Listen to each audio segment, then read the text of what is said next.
it took a long, long time for me to understand what's wrong with me and to start taking the necessary steps to correct it. Um, to accept the fact that I So, need medication.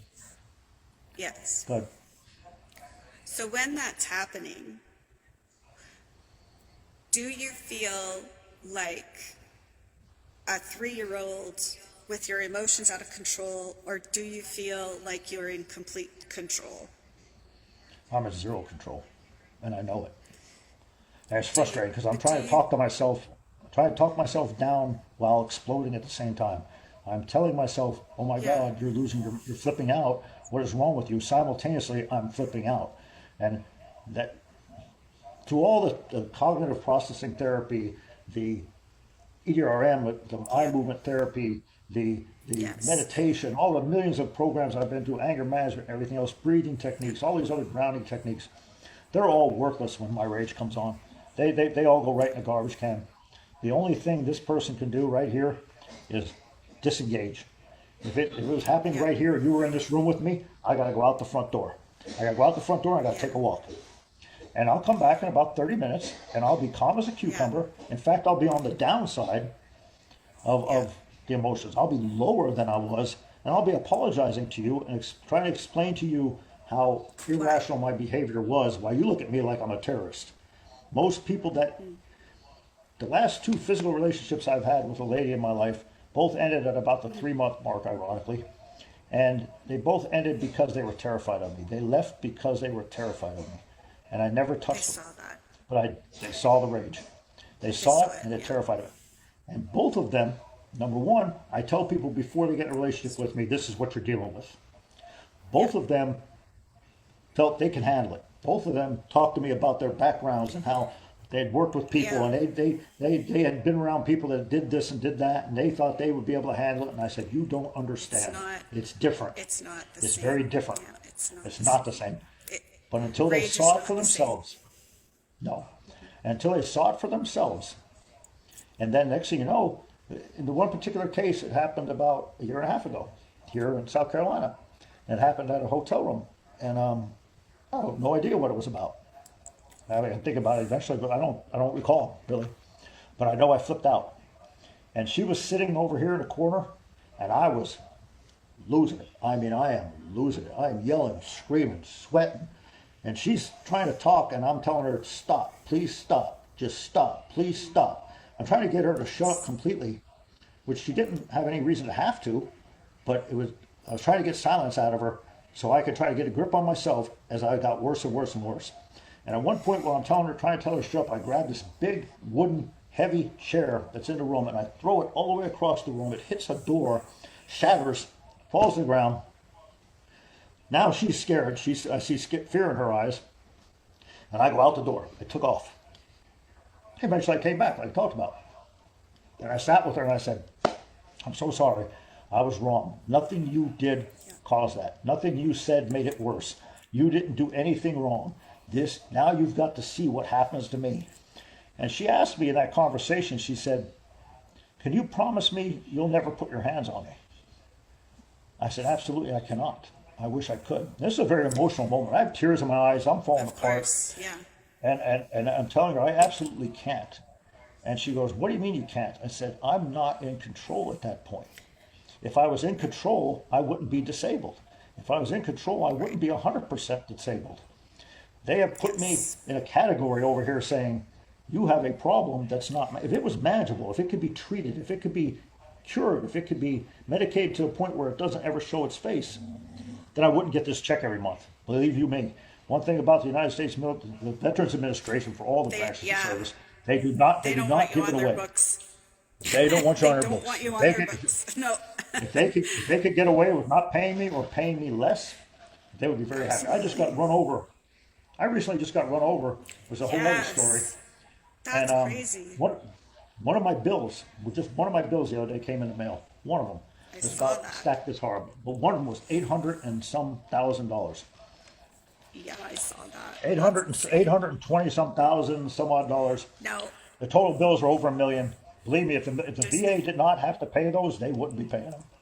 I was going to say, does the VA look after that for you? I They would pay it hope 100%. so. Because I I'm don't know. because I am 100% Because you're total. 100%. Permanent And and you're total. deemed, There's a big difference there. yes, you're diagnosed that way because of your time served, because of Yes. the, Yes. the change in your brain chemistry, because it is Yes. considered an injury to your brain, and it is not So what curable. And they it's look at it like not, they gave you, if you're my spouse or you're the people I'm in a relationship or you're my family, the way they look at it is they yeah, gave you back a person that was not the person that left. This person right here is no longer yeah, able to function like the person you once knew. So they're willing to compensate yes, accordingly. And it's very different. Here's the thing. People don't understand how it works. You could be right. 95% disabled. One, you're That, not that, permanent total. that, And two, you get about half the money I get. You don't get the full medical. I have 100% dental. I don't pay for that, anything for any reason. You could be and over so you 100%. shouldn't. You could be over 100% technically. If you have enough things wrong with you, they tack in Yeah, percentages, and next thing you know, you're over 100. There's people who are like 125, 130. They get far less than me. They're not 100% permanent and total. It's not for just one thing and one thing only, PTSD. Therefore, they don't get anywhere near the same benefits I get. It's not even close. Not even close. I will say this, my benefits are off the charts. I get everything times 10. But I'd trade it all in a and heartbeat to have my sanity and back and someone, be able to have a relationship and yeah, be able to be who I was meant to be. that. So how many years then? It's been it's been since 2016 you were diagnosed, you said? 2016, I was officially diagnosed. Officially diagnosed. 2019 is when I got the disability rating. Two different things happened. The diagnosis did Okay. not get me the disability rating.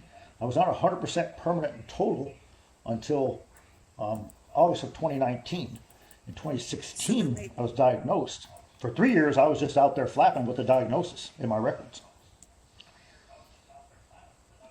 and right. out there trying to self-medicate and take care of myself with no benefits whatsoever, just out there running around being a lunatic. And boy, I was a lunatic. It's amazing I'm alive. It's amazing I'm not locked away forever. Um, it's, be it an institutionalized or a prison or something.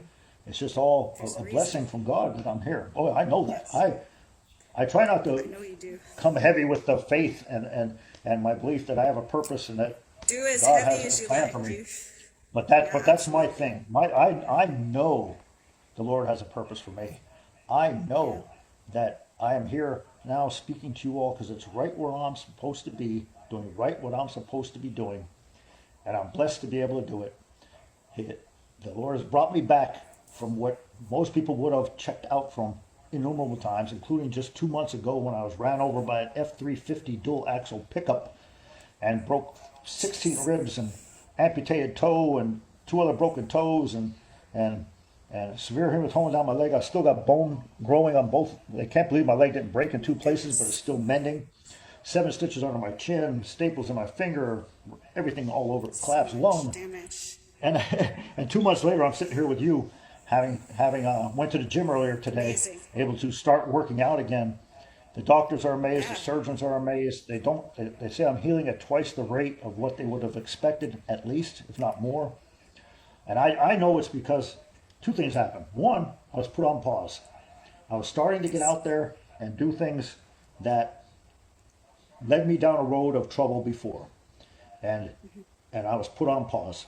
I was put on pause. I was sat down to regroup, to refocus, and get back to what I planned to do and intended to do, which is use my platform and my experience to be able to reach as many people as I can in both addiction and mental health issues across the board. Because I could talk to, I've been homeless living on the beach on empty Yes. hotel room balconies. I have ate out of dumpsters. I have been to jail. I have been to prison. I've walked out with nothing, no family, no nothing. The clothes on my back. At one point, it was literally prison clothes on my back. And I walked to a shelter where they gave me regular clothes and started building my life back doing day labor until such time that I made enough money to start living again somewhat normal. With a I'm huge just criminal gonna background now that makes normal difficult. Go ahead. I'm just